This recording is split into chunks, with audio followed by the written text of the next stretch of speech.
If you could look at the decision of the National People's Congress, there are two figures. One is 1,500, the other is 90.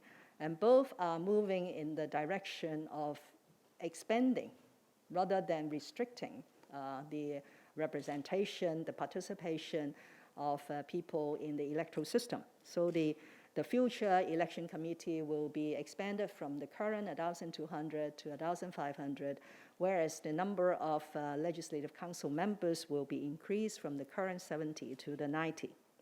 But I cannot go further into the details because this is the time for the mainland officials to listen to the opinion and views of the Hong Kong people. But I would just draw to your attention that when this reference was made to the election committee by Mr. Wang Chen in explaining the draft decision, he emphasized that what we are aiming at in adjusting the election committee is to ensure that it is more broadly representative of the interests in Hong Kong, is to reflect the actual situation in Hong Kong, and is to ensure that in future, more people will be representing the holistic interest rather than the sectoral interest in Hong Kong.